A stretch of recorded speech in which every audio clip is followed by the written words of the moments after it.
Taste the Daily. தற்போது வந்துள்ள அண்மை செய்தி. அதிமுக முன்னாள் அமைச்சரும் கழக தலைமை நிலைய செயலாளருமான SP வேலுமணி கோவையில் செய்தியாளர்களை சந்தித்து வருகிறார். அதன் நேரலையை தற்போது காணலாம். பொறுப்பேற்கக்கூடிய அறிவியல் எடப்பாடியாருடைய ஆணையின்படி நடந்தது. குறிப்பாக இந்த SIR அன்றைக்கு வாக்காளர் திருத்த அந்த பணிகள் சிறு தொய்வாகவும், அதே போல கோவை மாவட்டத்தில் அதிகமான இடங்களிலே திராவிட முன்னேற்ற கழகத்தை சேர்ந்தவர்கள் அந்த சில இடங்களில் போய் பார்த்தீங்கன்னா அதிகாரிகளை மிஸ்யூஸ் பண்றதும், ஃபார்முல ஒன்னா வாங்கி கொண்டே கொடுக்கறது, இந்த மாதிரி தொடர்ந்து புகார்கள் வந்து கொண்டிருக்கிறது. இன்னைக்கு காலையில் கூட பார்த்தீங்கன்னா இன்றைக்கு மாநகராட்சியுடைய துப்புரவு தொழிலாளர்களை வைத்து, தூய்மை பணியாளர்களை வைத்து இன்னைக்கு ஃபார்ம் இன்னைக்கு ஒரு 50 வீட்டில் போய் ஃபார்ம் வாங்கியிருக்காங்க ஒட்டுக்கான். இந்த மாதிரி பார்த்தீங்கன்னா தேர்தல் ஆணையம் என்ன உத்தரவிட்டிருக்கிறதோ அதை மீறி ஒரு தவறான முன்னுதாரணம் சில இடங்கள் நடந்து கொண்டிருக்கிறது. இதையெல்லாம் தடுக்க வேண்டும் என்பதற்காகவும் எங்களது அதிமுக முகவர்கள், BLA ஏஜென்ட், பூத் கமிட்டி நிர்வாகிகள் எல்லாம் சிறப்பான முறையில் பணியாற்றி எங்களை பொறுத்தளவுக்கு பொதுச் செயலர் எடப்பாடியார் சொன்னது போல நியாயமான வாக்குகள் அதுல பதிவு செய்ய வேண்டும். அதே போல இந்த ஊர்ல இல்லாம வெளியூர்ல இருந்து வெளியே மாறி இருக்கிறவங்க அந்த தவறான வாக்குகள் பதிவு செய்யக்கூடாது, இரட்டை வாக்குகள், இறப்பு இதெல்லாம் இருக்கக்கூடாதுங்கிறது அதுல மாற்றுக்கிறது இல்லை. அதையே திரும்ப இல்லாத வாக்குகளை எல்லாம் பார்த்தீங்கன்னா இன்றைக்கு பதிவு செய்யக்கூடிய அந்த வாய்ப்பை உருவாக்க முயற்சி செய்கிறார்கள். அதெல்லாம் இருக்கக்கூடாது. ஆகவே அதிமுகவுடைய முகவர்கள், BLA ஏஜென்ட் எல்லாமே சிறப்பான முறையில் கண்காணித்து வருகிறார்கள். இன்னும் தீவிரமாக கண்காணிக்க வேண்டும் என்று அந்த கூட்டத்தை போட்டிருந்தோம். கோவை மாவட்டத்தை பொறுத்தளவுக்கு அதிமுக ஆட்சியில் எடப்பாடியார் முதலமைச்சராக இருக்கும்போது தான் இத்தனை பாலங்கள், அவிநாசி ரோடு இருக்கிற பாலம் முதல் திருச்சி ரோடு பாலம், உக்கட பாலம், அத்தனை பாலங்களும் கொடுத்தது எடப்பாடியார். அது மட்டுமல்ல, இன்னும் ஸ்மார்ட் சிட்டி, அதே போல இன்றைக்கு பார்த்தீங்கன்னா கூட்டுக்குடி திட்டங்கள், அதிகமான கூட்டுக்குடி திட்டங்கள், அதே போல அரசு மருத்துவமனை மேம்பாடு, கலெக்டர் பில்டிங், SPS பில்டிங், வருவாய் கோட்டங்கள், இப்படி சொல்லிட்டே போலாம். ஏர்போர்ட் விரிவாக்கம், மத்திய திட்டம் என்று மிகப்பெரிய வளர்ச்சி, 50 ஆண்டு காலத்தில் இல்லாத வளர்ச்சியை அம்மா அவர்களும் அதுக்கு பின்னால் முதலமைச்சர் எடப்பாடியார் அவர்களும் அந்த திட்டங்களை பூரா கொடுத்தார். எடப்பாடியார் முதலமைச்சர் பின்னால் நேரடியாக கோவைக்கு அத்தனை திட்டங்களை கொடுத்தார்கள். மெட்ரோ ரயில் திட்டத்தையும் அறிவித்து 3 கோடி ரூபாய் ஜெய்கா மூலமாக நிதி ஒதுக்கணும் எடப்பாடியார் அவர்கள். இப்ப கூட எந்த மத்திய அமைச்சராக இருக்கிறோம் கூட பார்த்தீங்கன்னா, நான் இருக்கும் பொழுது கடல் நீரை குடிநீர் திட்டம் சென்னைக்கு 400 MLD கிட்டத்தட்ட சுமாராக ஒரு 6800 கிட்டத்தட்ட 7000 கோடிக்கு மேல் நம்ம அதை அனுப்பிவிட்டோம். எங்களுக்கு வேணும்னு சொல்லி போட்டு எல்லாமே பார்த்தீங்கன்னா ஃபைல் அனுப்பினோம். நாங்கள் நேராக போய் இப்போ எல்லா டிபார்ட்மெண்ட்லையும் நாங்கள் போனோம், PM கிட்ட கொடுத்தோம், எல்லாமே டிபார்ட்மெண்ட் மினிஸ்டர் பார்த்தோம். எடப்பாடியார் அதுக்கு கடுமையான முயற்சி எடுத்தார். அப்போ கூட பார்த்தீங்கன்னா ஒரு இடத்துல ஆந்திராக்கு பிரியாரிட்டி போச்சு. அதுக்கப்புறம் திரும்ப பேசி கண்டிப்பாக இங்கே முக்கியத்துவத்தை எடுத்து சொல்லி இங்கே வாங்கிட்டு இன்னைக்கு பார்த்தீங்கன்னா அந்த வேலை நடந்தது. ஆகவே எந்த ஒரு ஃபைலு அதை பற்றி நம்ம எடுத்து அனுப்பும்பொழுது பார்த்தீங்கன்னா, இங்கே இப்போவே பார்த்தீங்கன்னா இவங்க அனுப்புனது 2011 மக்கள் தொகை கணக்குகள் அனுப்பியிருக்காங்க. நம்ம இன்னைக்கு 2025.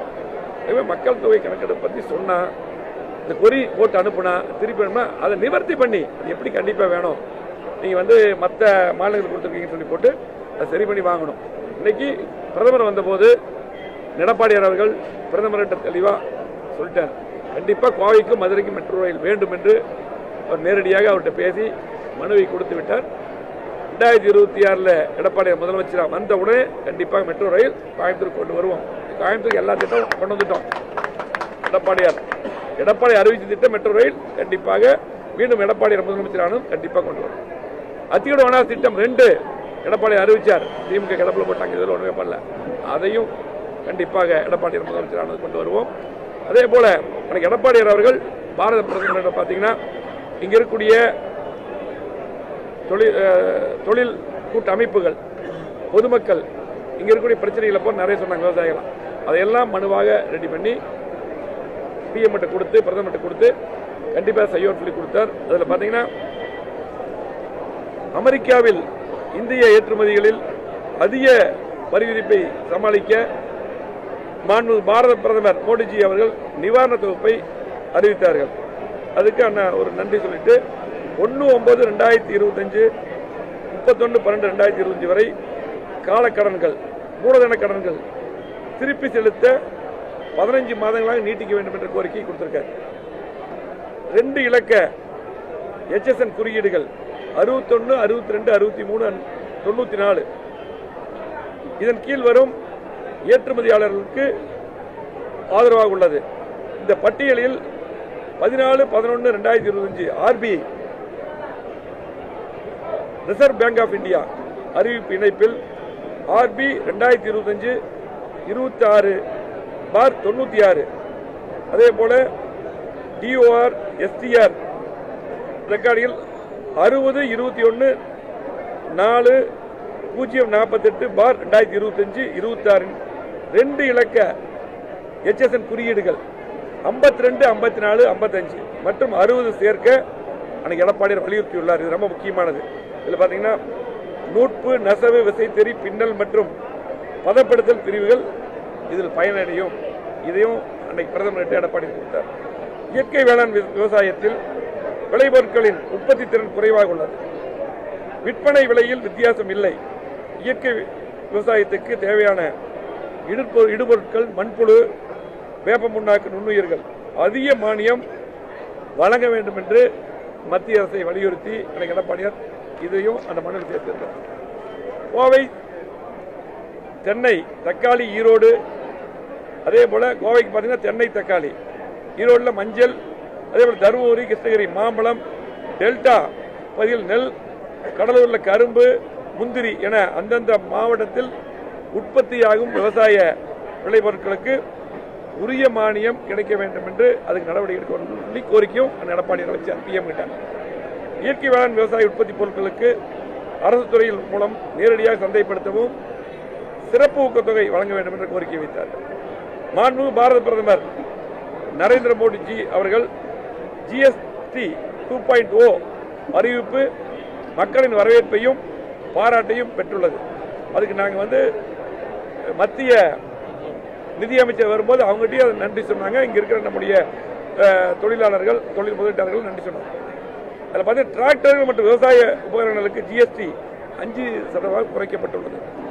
அதே போல விவசாய பயன்பாடு மற்றும் வீட்டு உபயோக மோட்டார் பம்பு செட்டுகளுக்கு கோயம்புத்தூர் அதிகமாக தயார் பண்ணுறாங்க. GST வரி விதிப்பு 18% 5% குறைக்க வேண்டும் என்று அன்னைக்கு எடப்பாடியார் அவர்கள் பிஎம் கிட்ட கோரிக்கை கொடுத்திருக்கார். அதில் பம்ப் செட்டுகளை விவசாய இயந்திர உபகரணங்கள் பட்டியல் சேர்க்க வேண்டும் என்று சொல்லியிருக்காங்க. ஆகவே இன்ஜினியரிங் ஜாப் ஒர்க்ஸ் GST தற்போது 18% உயர்ந்திருக்குது. இதையும் 5% குறைக்க வேண்டும் என்று அன்னைக்கு எடப்பாடியார் அந்த கோரிக்கையும் பிஎம் கிட்ட வச்சாரு. இதில் MSMEக்கு ரொம்ப உதவியாக இருக்கும். அதே போல மறுசுழற்சி பிளாஸ்டிக் கழிவுகளுக்கு 18% GST-யை 5% குறைக்க வேண்டும் என்று உற்பத்தி செய்யப்படும் பொருட்களுக்கு 18%, அதாவது பிளாஸ்டிக் உற்பத்தி செய்யும் பொருட்களுக்கு 18%-ஐ 5% குறைக்க வேண்டும் என்ற கோரிக்கையும் அன்னைக்கு எடப்பாடியார் அவர்கள் பிஎம் வச்சாங்க.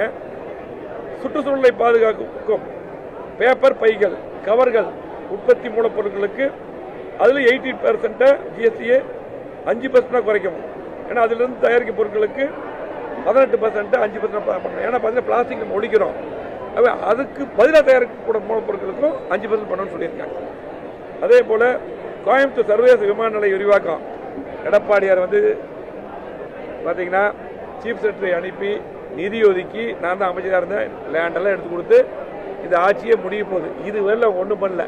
மத்திய அரசாங்கிட்ட பேசுகிறோம், பண்ணுறோம். இந்த நிலநடுப்பை பார்த்தீங்கன்னா நாங்களே தான் வச்சுருப்போம், இந்த நிலத்தை நாங்கள் ஒப்படைக்க மாட்டோம், லீஸ் பண்ணிட்டு கொடுப்போம், இப்படியே சொல்லி ஓட்டிட்டாங்க. அதை உடனடியாக விரிவாக்கம் பண்ணணும்னு சொல்லி அந்த கோரிக்கையும் அன்னைக்கு எடப்பாடியில் வைத்தார்.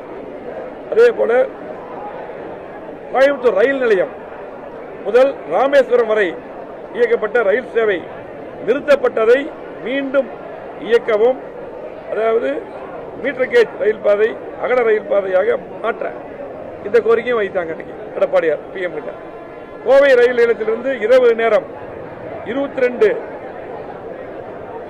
அதே போல 22:30 மணிக்கு புறப்பட்டு அதிகாலை 5:30 மணிக்கு பெங்களூர் சென்றடையும் வகையில் புதிய ரயில் இயக்கவும் புதிய ரயில் கேட்டு கோரிக்கை வச்சாங்க.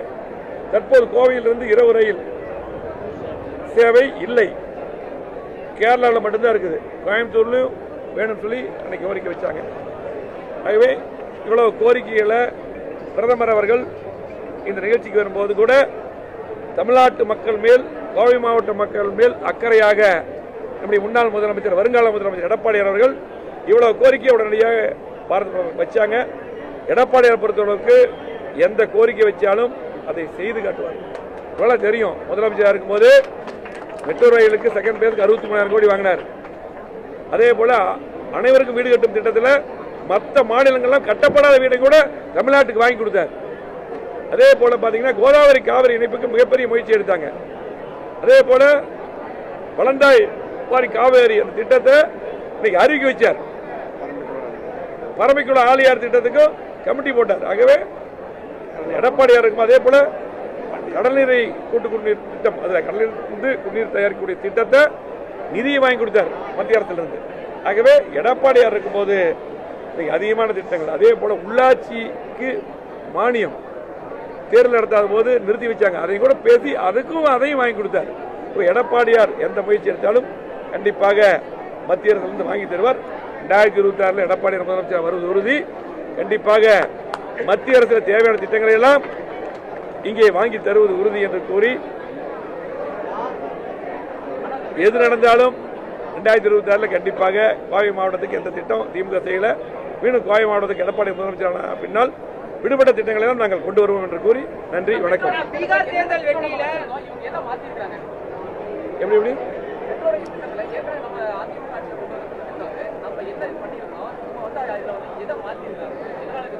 மெட்ரோ ரயில் திட்டம் நாங்கள் எல்லாருமே சட்டமன்ற உறுப்பினர், நாங்கள் எல்லாம் பொதுமக்கள் எல்லாருமே கோரிக்கை வச்சோம் எடப்பாடியார் இருக்கும்போது. அப்போ அதை ஆய்வு செய்து கோயம்புத்தூர்ல தான் அறிவிச்சார். அந்த திட்டத்தை அறிவிச்சு ஜெயிக்க மூலமாக ஆரம்பகிட்ட ஸ்டடிக்கு 3 கோடி நிதியை வழங்கினார்கள். அதில் நம்ம எல்லா வழித்தடத்திலையும் இப்போ நம்ம அறிவிச்சோம். இவங்க 2 வழித்தடத்தில் மட்டும் எடுத்து அனுப்பியிருக்காங்க. இப்போ அதெல்லாம் ஒரு பக்கம் இருந்தாலும் கூட எல்லா வழித்தடத்திலும் கண்டிப்பாக வரணுங்கிறது ஒன்று.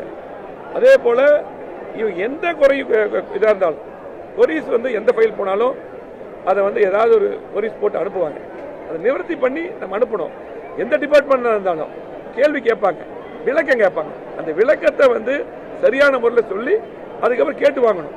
அதுக்கு தான் பார்த்தீங்கன்னா 39-40 MP நாங்கள் இருக்குன்னு சொல்கிறாங்க, பூரா நாடாளுமன்றம் ஜெயிச்சிருக்காங்க. அதை போய் அங்கே தான் கேட்டு வாங்கணும்.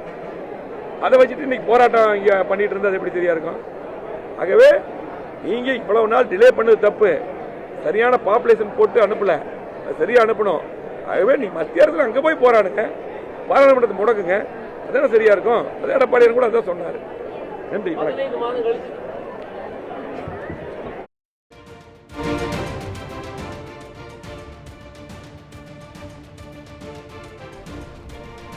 இத்துடன் செய்தி